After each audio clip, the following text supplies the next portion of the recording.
Welcome to the Travel Like a Boss podcast, the radio show all about traveling like a boss by being your own boss. Stay tuned for weekly interviews featuring guests that have built their own online businesses. If you would like to have access to our entire back catalog, visit travellikeabosspodcast.com for instant access. And here's your host, Johnny FD. Hey everyone, this is Johnny, and welcome to another episode of Travel Like a Boss. I am here with Melanie and Miles Becker from Ask.Angels. Hey everyone. Ask-angels.com. But Thank you. We are so excited to be here. Yeah, I'm really excited for both of you to be here. You guys just happen to be in my building, but we are in Chiang Mai. And if you guys are listening to this in your earbuds, this is going to be one of the episodes we're actually going to have a video of as well. So it's going to be on the YouTube channel. So just search for Travel Like a Boss or go in the show notes and you can see it there. But welcome to the show. Thank you. Thanks, man. Yeah. So I originally first heard of you two from the event you guys are hosting down in Phuket. What was that called? It was the Abundant Circle event. And what was that about, Melanie? We ran a mastermind retreat, essentially. So the idea was to bring together 20 entrepreneurs who are like doing big things in their business and just to like connect and co-create and really just like have an amazing, luxurious experience. So this wasn't like a bootstrapping backpacker hostel type event. This was like at a villa, right? Yeah, it was a luxury villa in Phuket, pretty much the biggest place we could find in Phuket, more of a palace than a house, really. And we rented a yacht. It was over the top, definitely. That's cool. I saw photos of it. So I first heard of you two. I think Leanne Beasley, she posted some photos of the event. And then my other friend, David Vu, who's been on this podcast a few times, he met you guys there as well. And I guess in Chiang Mai, actually. So do you remember how we all first met? It was through David Vu. We went out to dinner one time. He just set up a dinner for us to go out and kind of catch up and learn about each other. And we've got similar interests and challenges. So we had actually heard about you before as well. We met David Vu, who's been on your podcast. And we also met V and Ian, who I think have been on your podcast as well. Yeah, so we met them on the Nomad cruise, and then we were coming to Chiang Mai. They're like, "Oh, you have to meet our friend Johnny. He's like the mayor of Chiang Mai." I don't know how I got that nickname, but I guess it's sticking nickname now. Yeah, so I think that's so cool that the Nomad community is so, I don't want to say incestuous, but like everyone kind of just networks with everyone, especially like if you have friends that you know they're gonna get along with your other friends, then that's kind of like the new way of meeting each other. Yeah, actually in Chiang Mai, we have had a couple of friends who aren't here reach out and introduce us to people they know who are here, who we've never met. And so it is really like cool how networks expand. And yes. I don't know whose sunglasses I just put on. So Very they may not look stylish. cool, but the sun's going in my eye because we're on my rooftop right here. Actually, our rooftop because you live here as well, of the Siri. So one thing we've noticed in traveling and embracing the digital nomad lifestyle is that the people we're meeting seem to be more open. When we were living on the North Shore of Tahoe, we didn't really form any deep relationships. And somehow just being on this nomad adventure of life, it seems like, I don't know if people are more open or if we're all just kind of more similar personality types. So there's more resonance. But I have more and better relationships and friendships displaced all over the world than I did when I lived in one location, because we were kind of like the weird kids working from home in one location, and now we're still kind of weird kids, obviously, but we at least cluster together and have fun together. I think you're absolutely right with that, and it's a strange thing because a lot of my friends are from San Francisco or Austin or even New York, and those are the cities that you would think would have the weird kids or people enough friends or enough of a network that no matter what you're into, that you'll meet someone.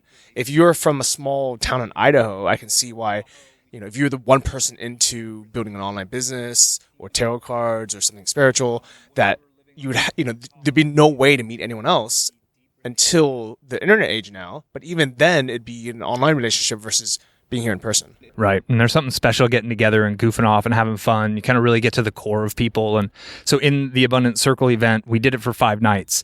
And one of the reasons we did that is we wanted to be together long enough so everybody took the proverbial mask off, and you get to see people the morning after a few drinks having their cup of coffee, and there's like this realness that comes out, and it was really a bonding experience, and it's a lot of fun to get to know people at deeper levels. Yeah, and the funny thing is I end up seeing a lot of my Nomad friends more often and have kind of a better almost like a deeper connection with them than I do even friends that I live a mile away from that I could just see anytime. And I think it's the fact that you guys are going to meet somewhere in a different country and you have 24 hours a day together if you wanted to because we don't have any responsibilities. David Vu's famous for saying, don't tempt me with a good time. So we met him on a boat that went from South America to Europe, hung out in Europe, and then we saw each other in the United States, and then we saw each other in Asia. So I've hung out with him 4 times on pretty much 4 different continents. It's pretty remarkable. I think, so I didn't go to the South America trip, but I met him first time in LA. I was staying on his Airbnb, and that was after we had just talked online and we never met in person. So California, next time was in Lisbon, Portugal, and then it was in Koh Lanta, and then now this time in Chiang Mai. It's awesome. It's awesome. Yeah, I love it. So I'm really excited to have both of you on, especially Melanie, because you are kind of I think what a lot of people, especially in Chiang Mai, but I would imagine kind of everywhere, kind of dream of, is someone who can live their passion and do something they're really, really into, whether it's some kind of spirituality or something else, but still make a full-time living from it and not just kind of, bum around and try to get by, run out of money, and then have to teach English for 6 months before the next yoga retreat. So how does that feel now that you are where you are? It's really so amazing. Like, ask-angels.com definitely started out as just a passion project. I learned to channel the angels and help people connect with their angels. And I was so excited about it that I just started putting these messages out there, and then people liked them and my web traffic went up. And then it was like, well, let's try selling products around this, and people bought them. And so it's just been this natural evolution from like hobby to business. And now it's like, wow, I've built a business around something I love that helps people, that can be done from anywhere. And I think the biggest thing for me is that it is very heart-centered and people have amazing experiences with it, which is really a huge part of what keeps me motivated and going and practically obsessed. So I think I remember asking you the very first day we met, I was like, are you actually into, all the stuff, all the spiritual stuff, the tarot card reading, connecting with the angels, or is this just like a marketing thing? And you were like, no, I love it. Yeah, it's still my passion. And so in that regard, I feel so incredibly lucky that I'm able to do what I love and be rewarded abundantly for that. It's just absolutely magical. So one thing that I learned early on that I think made a huge difference was like, if you give enough value to the world, you'll be rewarded in turn. And so my focus, like from the start, was never about how can I make money? Like, how can I scale this business, to speak in very like internet marketing terms that a lot of people use. It was just like, how can I help people? How can I give value? And that continues to be my focus. And I think that's part of why it is so successful, because I'm not trying to get from people. My goal is to just give, and then the universe, law of attraction, like rewards us in turn. I like it. And yeah. So I think a lot of people listening to this might be like, oh, well, maybe I should just get into, the yoga niche or something, because like the people on there aren't as savvy marketers. But I think you brought a really good point where that's a terrible idea, because people will first off probably see right through it. The universe probably will not reward you for that, and people will not reward you for that with their wallets, because they can tell that someone had gotten into something just because it's a moneymaker. And also, I'm sure there was hard times where you weren't making any money from it at all. And if it wasn't for your passion for it, you never would have continued, right? Yeah, absolutely. When we first started out, I mean, it wasn't like I was born with an email list. We started from zero, just like everyone starts with zero. So there were times where it was like, oh my gosh, yay, I booked a reading. Now we can like go buy groceries. So it was like very low income to start. And really it took us a long time. I started the website in 2009. So it's been a very slow growth process, probably because we just failed our way forward and learned going along. But along the lines of what you were saying about like really following your passion, I do think that's so important, especially now. People on the internet and consumers are more educated and aware than ever before. And we're also able to like see through marketing and see through sales pitches and hypes. So I really look at it as if you're not authentic in what you're doing, like if you're trying to put on a show and act like you like something, but you really don't, people will notice that and you won't be successful. And even, some people we know who maybe have businesses around just selling products that they don't really believe in, they're trying to pivot now because in the long term that gets boring. So it's like, I think to really be successful in business, you have to commit for the long term. So it might as well be around something you love. Otherwise, you will get bored with it and you'll not want to keep putting out information and creating and all that. I think I know exactly what you mean. I think that's the reason why I never got into Amazon FBA.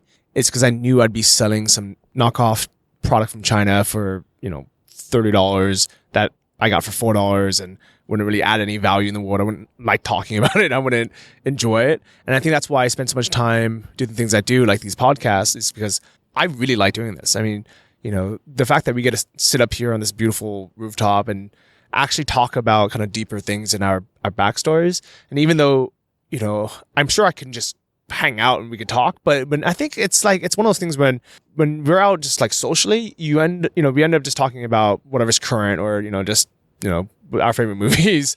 But when we're on the podcast, we're like, okay, yeah, maybe we should really dig deep and try to give some value while having this conversation. And in turn, I learned so much from every single person I have on here.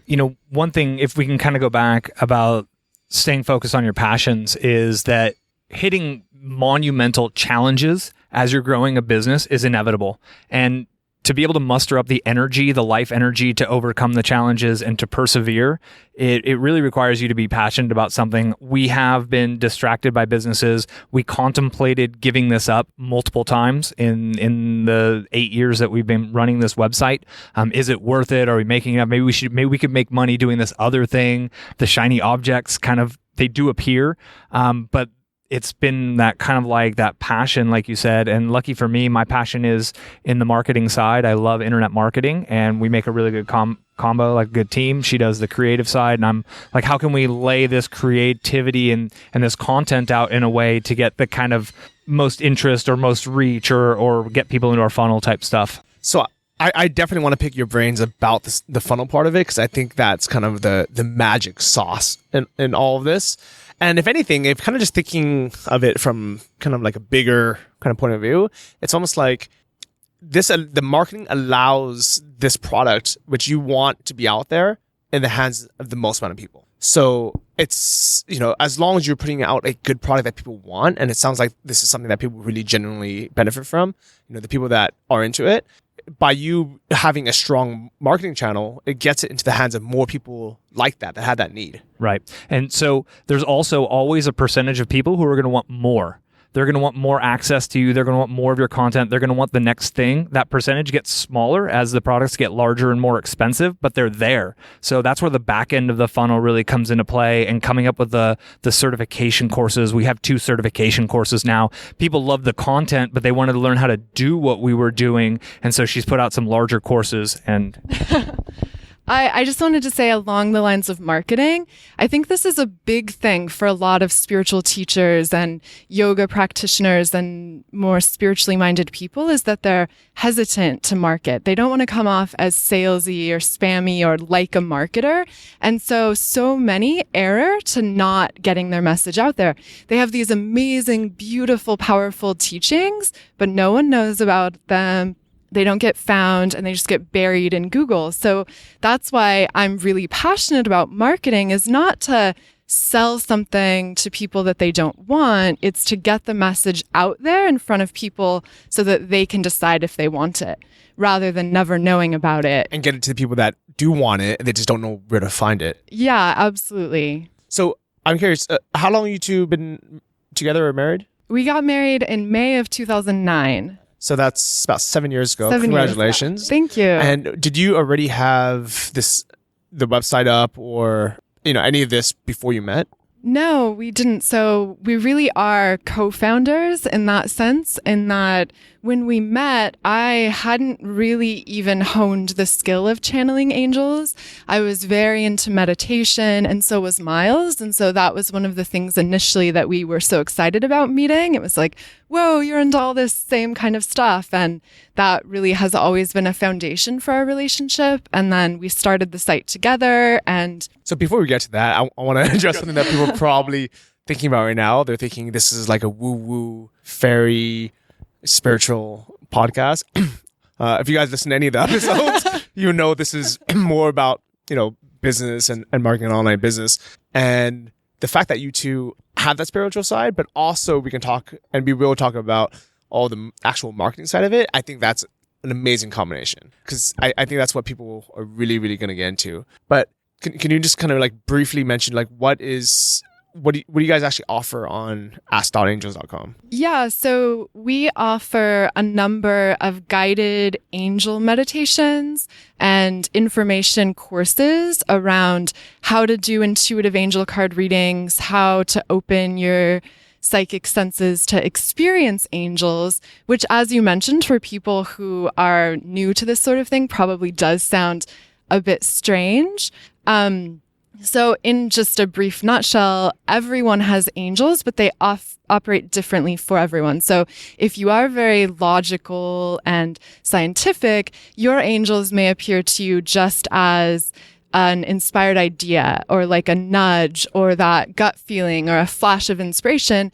Whereas if you're more visual or clairvoyant, you can actually learn to see angels and communicate with them, and they can take on more like personality traits. So depending on who you are, your angels appear differently, and I help people to connect with their angels and tune into that guidance. So information products is the core. We also have a membership program, and then we do affiliate marketing, and Miles has helped kind of like package some of our stuff into books and CDs and apps. And actually some physical products now too, right? Yeah. I like it. So I actually downloaded the free MP3 that you get for signing up for the email list because I was really curious what it's about.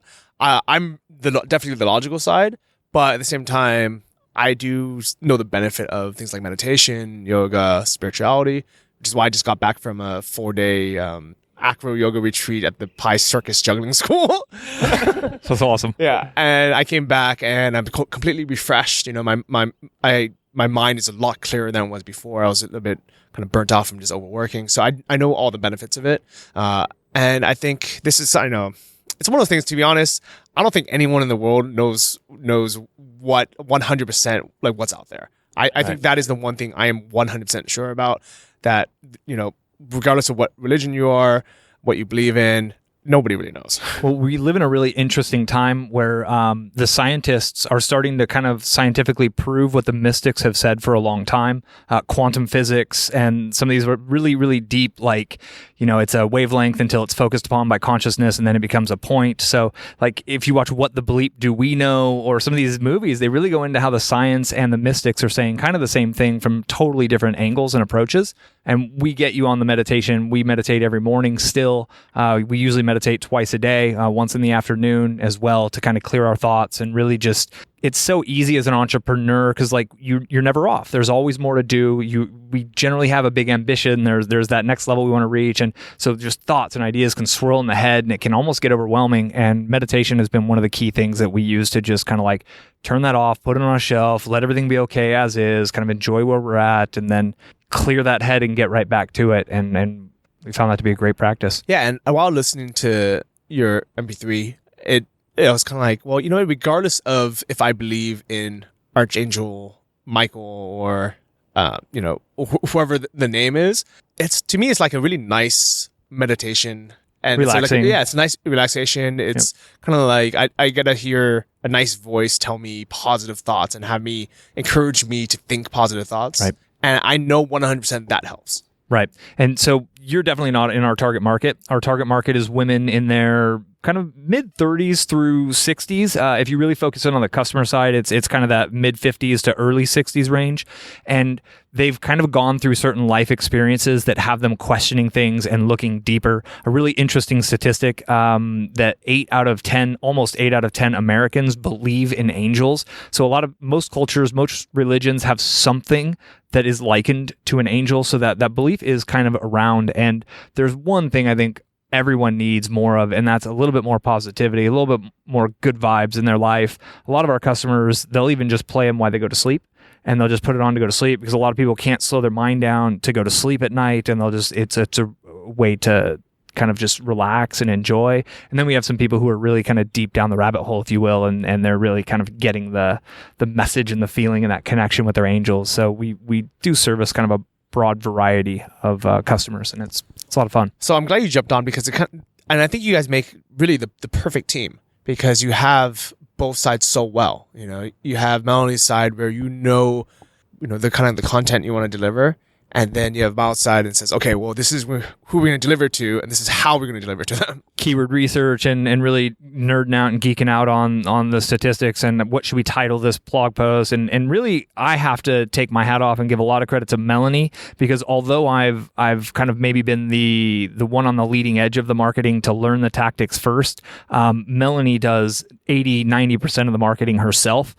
She knows how to do keyword research. She's jumping into SpyFu to research and analyze her website, and to find those pages she has on the top of page 2, to go in and do some SEO optimization to bring them to the middle of page 1 and get them back into traffic range. And we get nearly 600,000 visits a month to our website. And although I kind of taught the basics of content marketing, she really kind of jumped on board, and she's really owned it. And she makes sales. She writes her own sales copy now, and it's really cool. So it gives me the freedom to be studying what the greats are doing and see where's the industry going and what are the new tools. And I get to test all of that, do a lot of testing on other platforms. So I'm not fiddling with our money site. If I want to test a new method or test, like I just wanted to do a 30-day or a 90-day challenge on YouTube.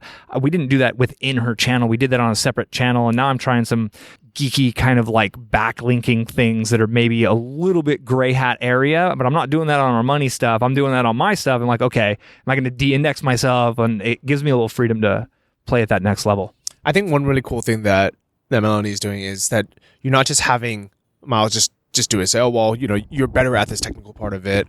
You just do it. Because I think this really not only frees up his time to be able to find that next level, marketing that is going to bring your income even higher, but also the fact that this kind of empowers you as a content creator where you're never reliant on someone else. Yeah, absolutely. And it always makes me laugh. We oftentimes meet people who are spiritual teachers in one form or another, and they're like, oh yeah, Melanie, what you do is great, but if I just had a Miles on my team, like I would be where you're at. And Miles always just kind of laughs, because like I really have done most all of the SEO optimization and content marketing and stuff on our site. And and all of our social media marketing, to give Miles some credit, he does manage our team, which has been an amazing progression to allow me to really just focus on creating and blogging and doing the things I love to do without having to like manage customer support and the sides of the business I really don't like to do. So that is amazing. It sounds like Miles doesn't like doing that part either. So like what are the VAs that you guys have, or who's the team? Yeah, so we got a full-time customer support lady. Just got her a backup who's part-time right now, doing about 30 hours a week. Kind of the 2 is 1, 1 is none philosophy. If we have one customer support lady and she's out sick, it falls back on my shoulders. We got a full-time designer. We got a full-time developer. Our designer is kind of like an illustrator and graphics designer. Transcriptionist who we work part-time. An editor. We got a layout guy who does our book layouts and a lot of our kind of angel card layouts for the printing publisher and for all the print side of things. And I think that's about it. We random people for kind of like integrations and stuff. But I'm assuming this all started like it was just the two of you. In-house, man. Yeah, just hustling. Really just that bootstrap go. It actually wasn't until last year or 2 years ago that we even brought on any sort of team. So up until very recently, we were design and tech and support and which I think is actually smart in the beginning to do. So it's been about 7 years. The first, how much were you making from it? The first year or the first couple of years? How did that progress? So the business had a very significant shift in how we were operating at about year 1.5. It started with her doing one-on-one readings, which was somebody would book, they would pay us, she would schedule it, the money would come in, and she would then perform the reading for them. And at one point I had this idea, can't we just, because she was getting a lot of the same questions. Am I going to meet my soulmate? Am I going to find love? And she's like, man, I'm answering the same questions. And I was like, can't we just record this and broadcast it and make them available? So that was maybe a couple of years in, and we were going full speed on content marketing, and we didn't have a funnel in place, and the income was very spotty. We'd have good weeks, we'd have no weeks. It was really up and down, up and down. It wasn't until we put our first funnel in place that we were able to create consistent and measurable income that we could rely on. And then the second move, once we had that, is getting our membership program going and having literally consistent income. People are paying us every month after month, because they love what we're putting out. And that has really built a level of comfort into our income and where we can trust on it, because it never really wavers more than 10-15% per month with the churn rate and what we bring in. I think that's amazing, because I think a lot of people are afraid to become entrepreneurs or, have everything be online, because you could have a great month and then the next month it can dry up, right? Yeah. And it's funny that I've been afraid of that for years now. I'm like, oh yeah, I gotta bootstrap, I gotta save up, because who knows, everything can dry up, and it just never really does. Yeah. It might waver. I think mine wavers between about 25% or so, right, up or down. Right. But I think at the end of the day, what we do is actually still way more stable and secure than actually having a job. I'd rather have the control in my hands. If it's going to crumble, it's going to crumble from these. And if it's going to fly and soar, it's going to be on our own effort. We do put in a ton of work, and we always have. Learning to kind of ease off a little bit and enjoy our time is something we're literally having to learn, because we're American entrepreneurs. That's workaholic and a workaholic, right? So it's been fun. And I don't know. I just don't trust the corporate world. I never did. So we had this burning desire. My dad got laid off after 33 years from the same company. And I knew I couldn't trust corporate America for our longevity and our well-being. So it was no matter what it takes, we're going to get there. And it was from that mindset shift of no matter what it takes. From that, it's just evolved, and it's been a process of trial and error and perseverance and to get there. Yeah, I like that a lot. And Melanie, did you grow up kind of with this entrepreneur mindset, or how did this all happen? When I was very young, I was a natural entrepreneur. I would go around to my neighbors and sell them rocks from our front yard, which my parents were like, no one's going to buy rocks. And then I came back with a bunch of money, and I kind of let go of that for a while, because I got really into sports and was just really busy. But then when I graduated college, I just knew I couldn't do a traditional job. I just knew it wasn't for me. And so I guess for 6 months I had a real job, but other than that, it's been entrepreneurial. I like it. So to kind of go back to that timeline, so the first year you were doing coaching, and I would imagine that, even if you're charging over $100 an hour, it's still kind of trading time for money, and you can't really grow that. Right. It was upwards of $150 an hour is what she was charging. And it took a lot of life energy. What we do, really connecting with people on that level and giving of yourself to them, it takes a lot of life energy. So we'd have a quote unquote good day that was 3 readings in a day, make $450. And then she'd just be drained, tired. And I was like, this can't go on. And a lot of people in the spiritual realm never move beyond that, and they get into their 60s and their 70s, and that's still their entire business model. So that's where my creative thinking, my synthesis kind of was just okay, what's the solution here? And it was no one-to-one, we need to go one-to-many. And now, we got a list of 95,000 people, so we put out a new message, send it out, 20, 30,000 people open the email, and it just becomes a numbers game really at that point. There's always a percentage of people ready to buy. And it's become a lot more fun. Definitely more lucrative. So kind of going through that funnel, I can definitely see why people buy it, because after I listened to that first MP3, I was like, this is nice. I feel really relaxed. I can see myself having a bunch of these on my phone. And then I click, it says, do you want 2 more MP3s? I was like, yeah, I do. And I click it. And it says, like it's normally $34, but now you can get both for 17 or whatever it was. OTO. And I was like, you know what? If I was in that demographic where this is something I really wanted, I'd be like, oh, it's only $17. I'll buy it. So that's really like the power of the funnel, the sales funnel, the marketing funnel. And this has been something that really revolutionized our business to the next level. Because I always was building an email list. That was something I learned very early on. So like all of my reading clients are on my email list. So if I wanted to do a special or something, I could write them an email and promote it. But then as soon as they opted in for our free offer, giving them the option to buy something right away. They've already expressed interest. So, hey, do you want to buy something? Has proven to be really effective. And it's just along those same lines of like they're expressing interest in what we have. So then making it very clear and apparent like what we're selling and giving them that opportunity. And it's worked really well. And I like the fact that it's, they are getting a free sample. Which is actually a full length. I think it was like 17 minutes or something, or 13 minutes. But then right away you're like, look, I'm giving you value, and I'm asking for kind of that value in return, so I can have the time and energy to produce more of this for you. Yeah, and we do give away a ton of free stuff on the site, like without people even joining the email list, on YouTube, on Facebook. So that's always kind of been a part of our philosophy, is like let people experience it. And then if they like it, they'll want to buy more. So even before we had our funnel in place, people would reach out and say, I listened to all 30 free messages on your site. Do you have more? Like, I want to buy something. Are you selling something? So yeah, I'm a strong believer in giving, and then that just has paid off so much.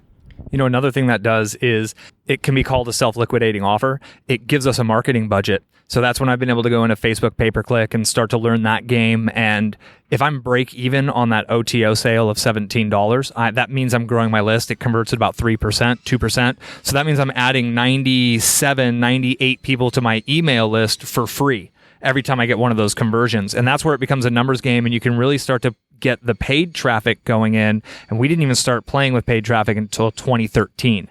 So that was like 4 years into the business. It was all organic. We still have an organic powerhouse, which is a great asset. But the ability to like put in $10 in Facebook ads, get out $10, $9.50, and 70, 80, 90 subscribers, because we know the lifetime value of our customers and our email list follow-up sequence, sells, and blah, blah, blah. Have you noticed more emails since you've opted in? Did you use a real email address? I did reuse a real email address, and I did see more emails, yeah. And we mail almost every day. That's something Melanie picked up earlier this year. I would say on average 4 to 5 times a week we're mailing something, and generally in the PS there's an opportunity to buy something, because you never know when somebody just gets paid or when somebody comes into some money or the timing's just right. They've wanted it for a while, but so you got to keep in touch and stay top of mind, and just a lot of the basic sales stuff that's out in all the books. So I think 2 things that 99% of people out there, especially, if you guys are listening to this might be you, is people don't start collecting emails early on because they're like, well, I don't really have anything to sell yet. But I think it was really smart that, that Melanie started, well, the two of you started collecting emails like right from the beginning. And then second thing that people don't do, and I'm guilty of this as well, is we don't email a list often enough because we're afraid to spam them. We're afraid to bother them. But it's almost kind of like, if you think about it, as someone that you want in your life, or you want to hear from them all the time. Well, so another way of looking at it is most people are living boring lives. They commute to the same place. They work in the same cubicle every day. They like, it's just so much routine that they want to live vicariously, especially someone like you, right? Like, you're living a very fun life. And obviously the listeners, you're out there, you get it because you're listening to this podcast, but the people on your email, they might not listen to you there. So they want to know when you're in a new country. They want to live vicariously. They want something to shake up their day. I mean, most people sit in front of the television for 3 or 4 hours a day to like numb themselves themselves to quote unquote be entertained, and you get the opportunity to be that via email. And when you become that person that they look forward to, like, oh, John, what's he up to now? They're opening every email. And then when it is a marketing message promoting a product, an affiliate product, or one of your products, your open rates are massive. You're top of mind because you've been in touch with them all week. And versus not reaching out until you have something else to sell once every 3 weeks, they're like, oh, it's an email from Johnny. I know what that means. He's got something else he's promoting. And it's a very different vibration. They're in an energetically different place when you kind of just give, share your story, share your life. And that vulnerability it's been revolutionary. Yeah, I guess that makes sense because when I'm thinking back when I had a corporate job, I was so bored that, I'd be checking my personal email and I would have been really happy to hear from someone who I was interested in following, whether it's, someone who's doing what I wanted to do, being a digital nomad, traveling, in Thailand, wherever it is. I would have loved to hear from them every day because that would have just, knocked off half an hour of my boring day. I was always super hesitant to email my list as well. And I think this is something that goes through everyone's mind of because we all don't like getting spam, right? So you don't want to be a spammer. And I would always worry about emailing too much. I don't want to bother people. I want to respect their time. And so I built up in my mind email as this super hard, challenging thing that every email I wrote had to be super prolific, had to be amazing. And so it was always so hard and it would take me forever to write an email.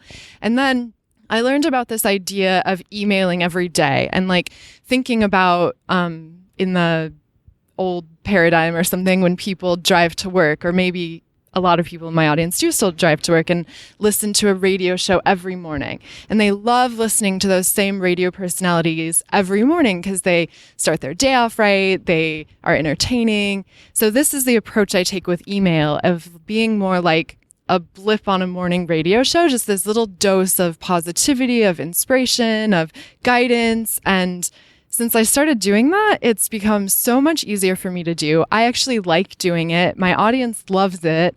And I didn't get a ton of unsubscribes. Our open rate went up. Our web traffic has gone up.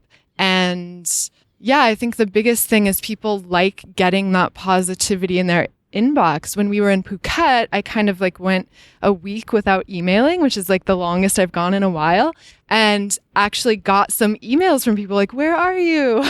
We missed your positivity. So I'm actually just curious, do you have a routine? Do you do this first thing in the morning, or how does this work? Yeah, so that's a good question because so we're in Chiang Mai, which is total opposite time zone from the United States.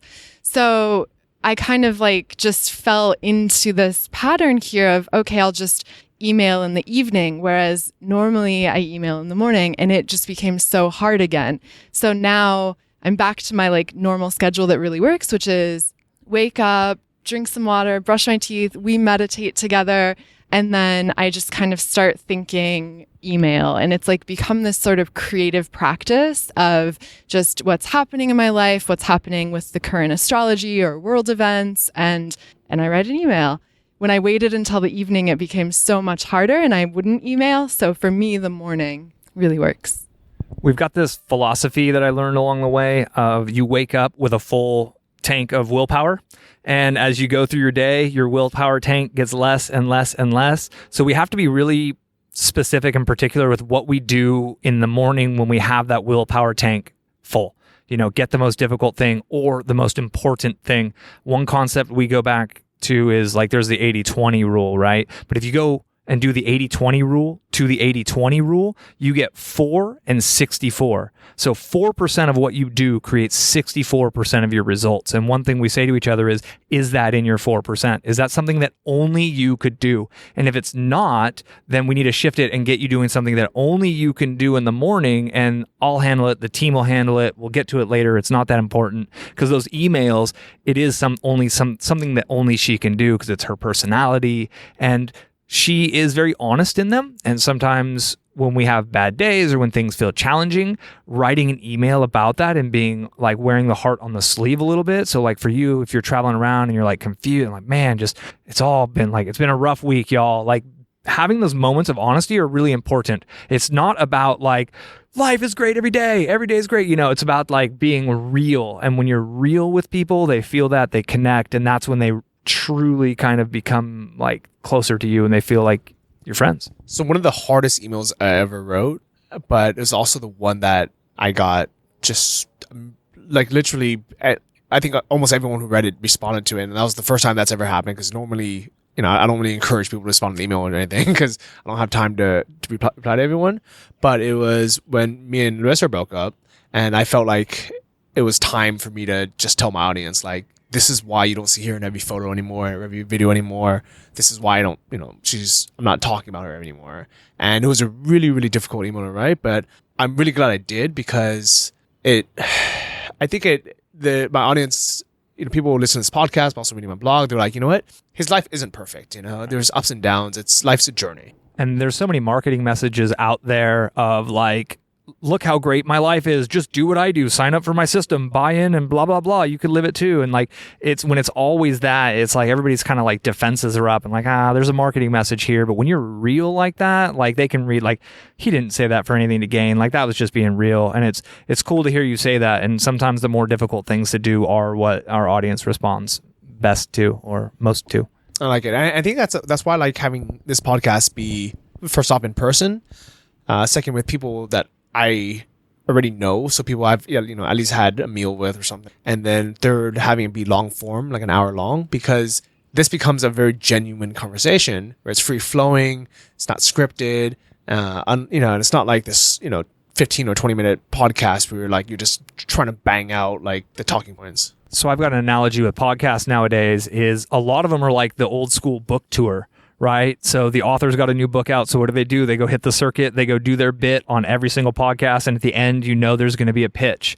And like, it's kind of annoying to me as a listener when I'm like, man, I just can't really trust everything you just said. But you have a very different approach. It's literally that authenticity thing coming through. So I think that's why you have such an engaged listenership and kind of you stand out in that niche. But at the same time, I know for sure if I did put some of these marketing tactics into a funnel, my income would grow a ton. Absolutely. And it wouldn't be a bad thing, because It would just mean that more people who would benefit from the show would find out about it, and there'd be more tools for people to be able to do what they want to do. Right.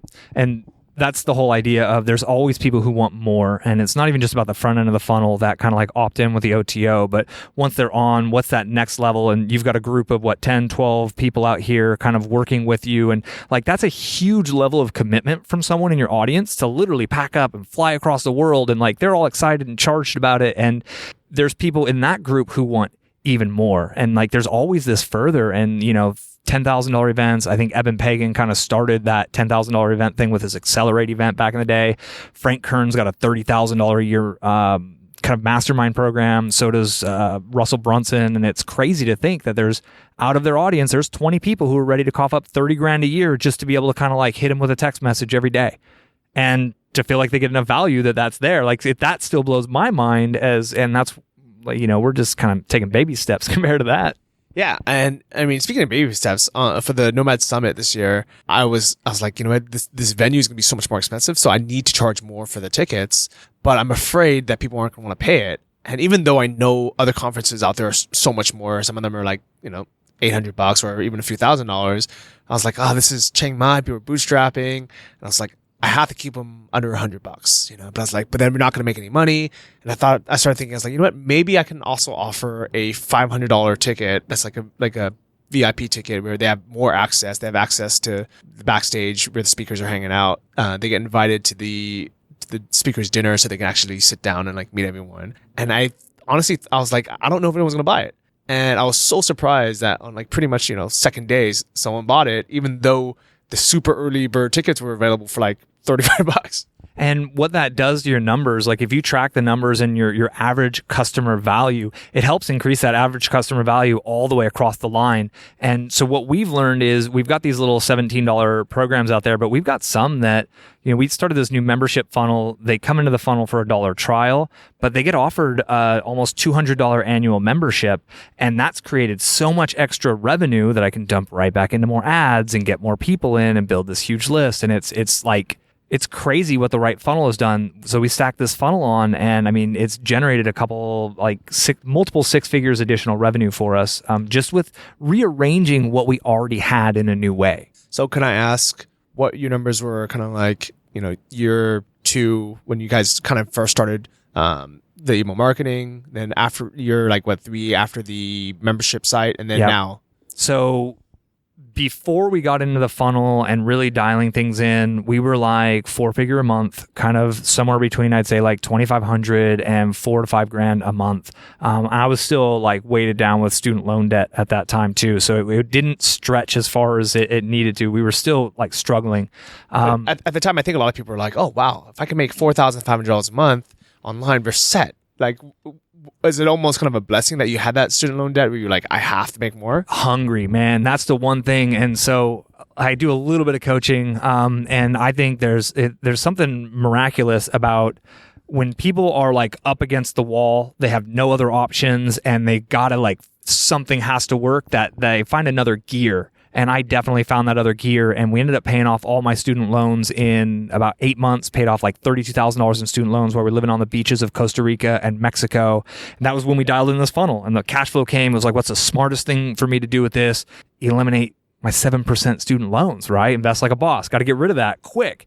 And then, so once we implemented that first funnel and started doing paid marketing, that's when we were bumping into the 5-figure monthly revenue mark. But I was spending a lot more on advertising at that point. So we were net up a bit. What really came of that was information about what worked, split testing, learning about the headlines, and our targeting of our audience. And that knowledge has compounded. When you say information, do you mean like internally, as in from your data?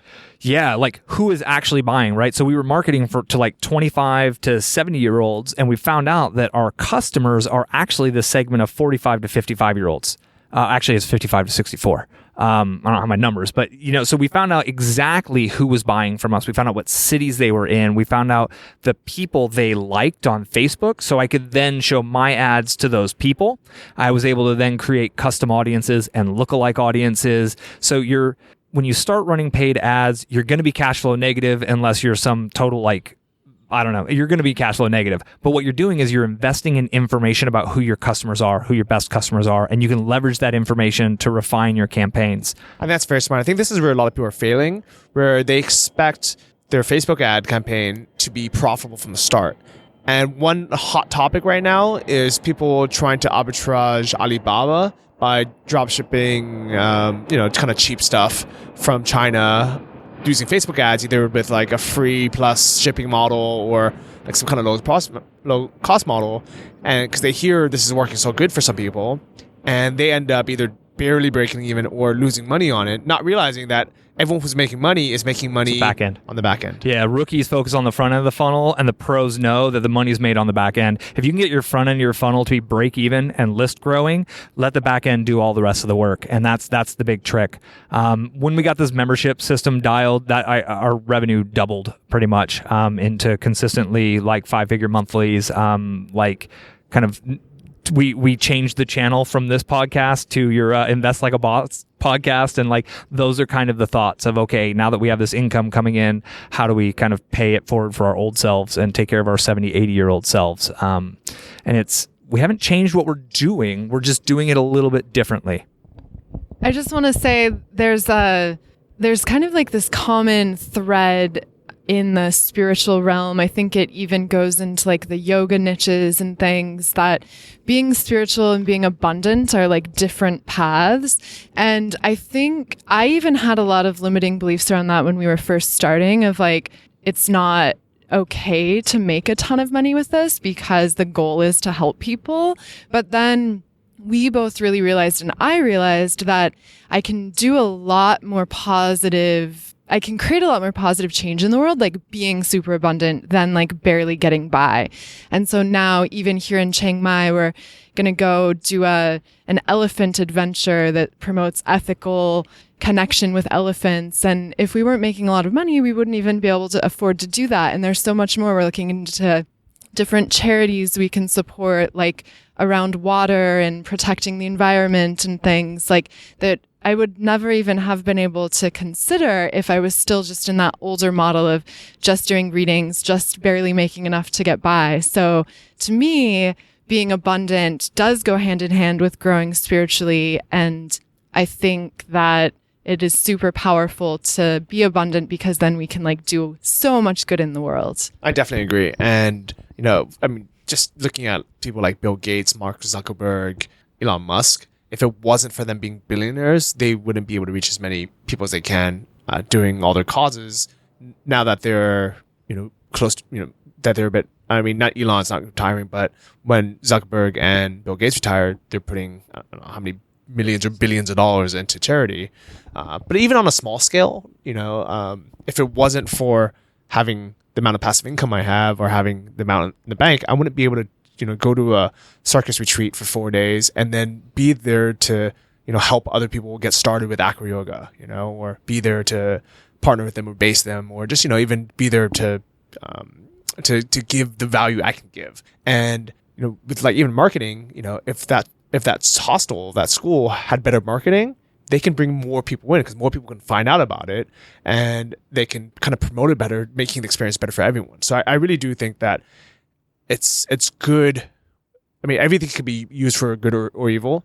Right. People can market a crappy product or a crappy hostel, make it seem like a great place, or they can use that same marketing and attract people to a great thing. And we committed to use these powers of marketing for good and not evil, right? Because there are people out there who are just kind of in it for the short-term game. Money just makes you more of what you already are, right? It doesn't change people at all. It makes you more of what you are. And we really have this belief that consciousness can be elevated when groups of people meditate. There have been scientific studies on this. 25,000 people, I think, went to the DC area, meditated together for like a week, and crime dropped by like a significant statistical percent. So our overriding goal, which is the other side of being up against the wall and hungry, we have this huge vision of having 1 million people a month meditate to our content. And we believe that that will help create a positive shift in consciousness for the whole world. And we haven't even connected with 1 million people on Facebook. We're at like 920,000 fans. So like we're barely on that path. And that's the new hunger that's driving us, is like, what kind of positive ripple could we create in this world if we get 1 million people a month meditating to our stuff? And like, that's a long way off. And a lot of times people only value what they pay for. Right? If you're just running around trying to give away something free, they're like, it ain't good enough. They're not willing to charge for it. I don't know about this. So putting it as a paid product can create positive change, can give them a placebo effect, there's all a host of things that can happen, and people value that which they buy. Look at, I bet your course and David's course, a lot of people's courses, they're on torrent, right? They get downloaded on torrents left and right. I hope not, but at some point it probably happened. But like, let's say Frank Kern's courses, his are all over like torrent. But when people download things on torrent, they don't actually value them. This course I bought that had the funnel that I followed that we implemented for this membership, it was $2,000. That is a lot of money for one course. I bought that and I was like, I'm going through every module. I'm doing everything he says, even if I don't get it. I committed to it, and I got out the other side, and it revolutionized my business. And it was because I paid for it that I had that like deeper commitment to make it through. And when people just grab shit for free, or when stuff's free, they don't necessarily value it, so they're not going to actually get what they want out of it. So I definitely agree. And I'm a big proponent of taking courses too. All the courses I've taken have paid back. I don't know, like 1,000, 10,000. And they've created this lifestyle, right? Yeah. Like 100%. Literally. And this is priceless. Yeah, it really is. And those courses, I remember, putting on my credit card for, I think it was the last course I bought was $3,000. And I was like, I don't know, like, should I do this?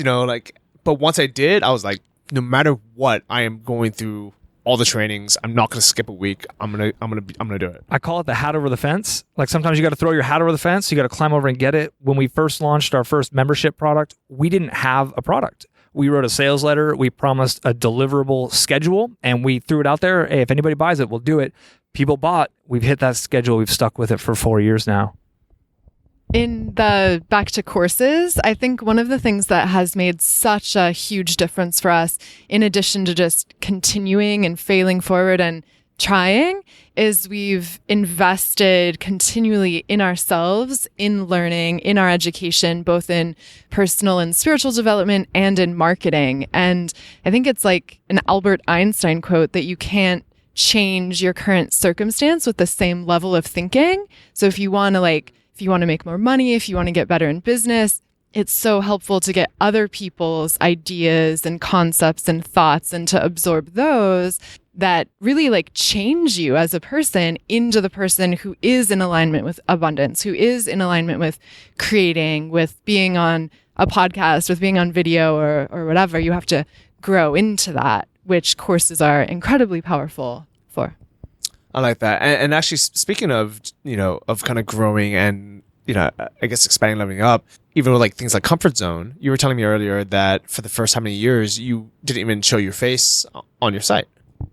Yeah, and that I think I kind of do like hiding behind my computer, but on the other side, I really, in the channeling realm, like I liked when people just started channeling. A lot of people would talk for a long time about their story, and I found myself just like, okay, get to the channeling. And so I took the exact opposite approach.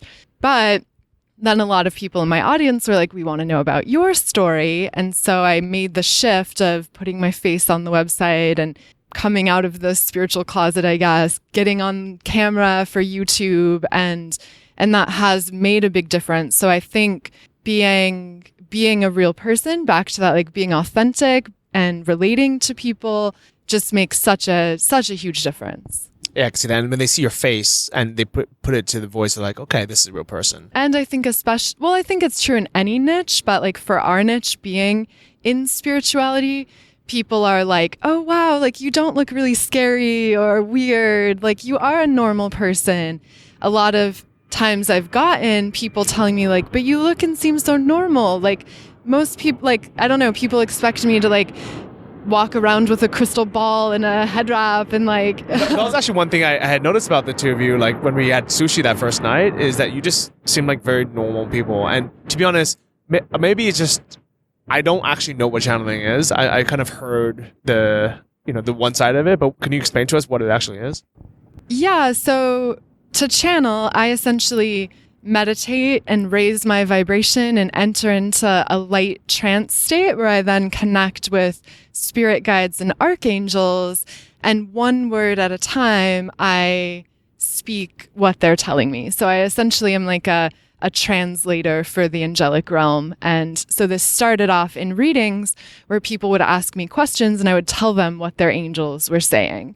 And it has evolved to just me tuning into the angels and recording their messages really for humanity and specifically for the people who do and who will listen to the messages. So it is considered by some to be fairly down the rabbit hole. It's a deep niche within spirituality, but I think that's a kind of cool lesson as well, in that whatever you're passionate about, there's someone else who's passionate about that I too. can definitely agree with that. 100%. No matter what you're passionate about, there's someone else who's passionate about it. I'm curious to hear from Miles, because you seem like such a logical, rational guy. Yeah. I put on a good facade, right? Okay, go ahead. I'm very intuitive. When we met, I was kind of working with this one lady, and we both have been taking spiritual courses. I'm very in tune with consciousness and the law of attraction. I've been kind of a law of attraction practitioner for a very long time. Before we met, like we really think we kind of drew each other together because we were both a little bit fed up with our lives, the way it was working. So we were meditating literally like 2, 3, 4 hours a day. It was the only thing that felt good. Right. And then like we bumped, I was like, oh, you're doing that too? Like, that's crazy. And then like all these like synchronistic things have been happening. And, so I'm there with every single message that she channels. I'm really into it. Like I'm totally into it. And I think it is funny because we totally look normal. People walk down the street. They don't realize, that we got like both sides, the spiritual and the money side type thing, and it's kind of fun. It's kind of fun too because we do swing both ways. Like we can go to a internet marketing conference and talk super geeky. In networking, it usually does come out that I'm channel angels and I'm super spiritual, which does weird some people out, and I'm fine with that.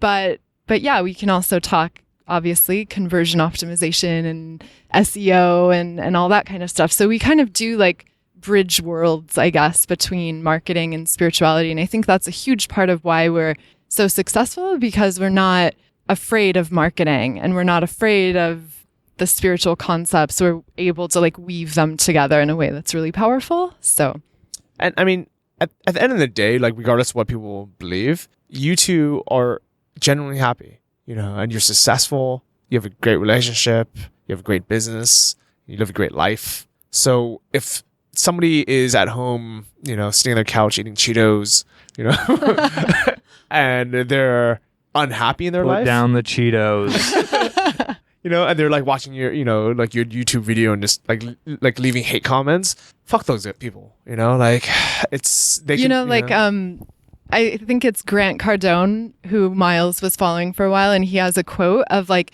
if you have 10 haters, go get yourself 10 more, because like when you have haters, that means you're reaching people. That means like you have an audience. If you put up a YouTube video and no one like has anything negative to say about it, you're not reaching that big of an audience, because there are lots of haters in the world. And you're not moving people. You're not impacting people. Like we've dropped, I've been like, oh, what do you guys do? Oh, my wife channels Angels. It's like, oh my goodness, we just good Christians. I don't know nothing about that. And I was like, whoa. And like, we put it out there because sometimes we drop that and people are like, oh my gosh. So I got to tell you this, my aunt and my cousin did it. And all of a sudden we form these like relationships and friendships because like, boom, I'm gonna hit it. And we don't always lead with that answer, but it's one of those things about throwing it out there boldly and that reminded me of something like it's okay like to be polarizing, right? We're not trying to reach everyone.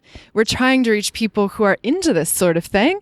And so we don't like dance around it in our marketing. We talk about angels. And if someone hates the idea of angels, they're not going to dive deeper into our funnel. But they'll know they're in the wrong place. I think that's a very good point. It's because if everybody is your customer, no one is. Yeah. And that's a quote we've heard so many times, and it's so true. So niching down is kind of the other side of that. We got some friends, they're in New Zealand. They're very successful internet marketers who were doing like a gym membership, foreverfit.tv, and hanging out with us. They were just amazed that we were able to do what we've been doing in the angel niche. So what they did is they had the idea. She loves horses. She loves dressage riding, which is like an English style of riding. And they decided like, if we can do this in angels, maybe they need to go deeper in their niche. And they started a fitness product for dressage riders. And in less than a year, it's almost outperforming the broader niche. And it's because it's so focused. Now, it's also because like horse people have money and, it's like there's a lot of things that work. But she followed her passion, not just for fitness, but for horses. She has 2 horses. Like she loves that. So her passion shows through more. And niching down is like, if you're not interested in horses or dressage, then it's not for you, but it's easy to identify people, Facebook pay-per-click, who like dressage riding, who like English style saddles and all these things. And they're finding that it's easier for them to find their best customers because they've niched down to that depth.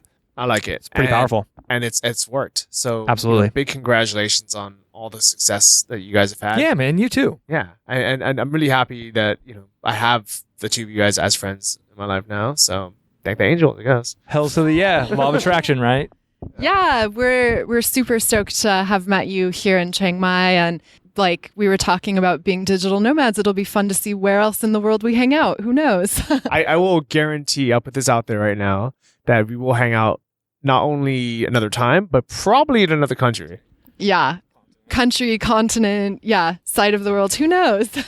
I love it. So actually, just real quick, what's that course that you took to learn all your funnel stuff?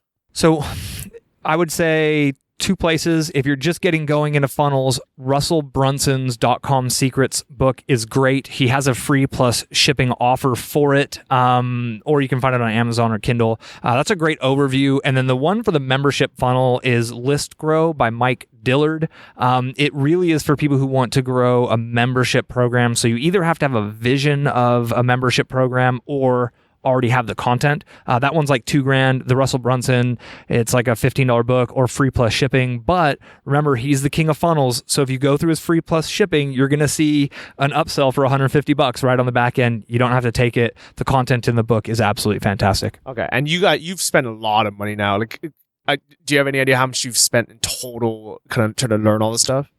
Tens of thousands of dollars. But to put that into perspective, my bachelor's degree, which I borrowed every penny for, I was out at about $49,000 for my bachelor's degree that left me with 0 life skills to build this. So I've probably spent half or less in information products on this. I don't follow many people in the information marketing world. Frank Kern, Mike Dillard, Russell Brunson, Jay Abraham are a few of the Eben Pagan. That's it.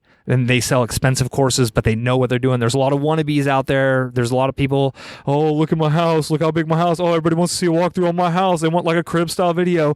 Run from those Here people. in my garage. Yeah, right. Oh, look at my Lambo. Look at my Ferrari. Like literally run from those people, because there's genuine people out there like Dan Kennedy, Jay Abraham, who are putting out the content. If you're not on Jay Abraham's list, he gives so much content for free. The dude's an old school genius. And I study a lot of the old school. I read the books from the 1920s, the 1930s about marketing, because human psychology has not changed. The mechanism which we deliver the content, the internet, is different, but everybody's using these old direct mail techniques to build their internet businesses, the Dan Kennedy style stuff.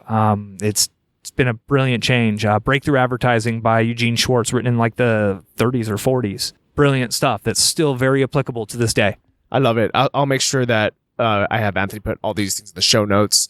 So just out of curiosity, how much did you make from your bachelor's degree versus how much are you making now from following all these courses? I'm honestly tempted to say zero from my bachelor's degree, because like it wasn't focused. I mean, maybe 20, 50 grand, because I sold cars for this one place afterwards because I didn't know what I was doing. Literally like nothing. From this, I mean, we're $500,000. We're getting somewhere near the total revenue in this business over time of 7 figures. We might cross it this year. We will. If we don't this year, it'll get crossed next year at some point. And so 7 figures for you guys who've never seen this many zeros is $1 million. Yeah. That's a 2 comma club. That's crazy. That is. And I come from like we both come from poor families, like families who had a nut, like we had love in my family. We didn't have money, employee mindset, like go to college, get a good job. That'll serve you right. That day and age ended in the 70s.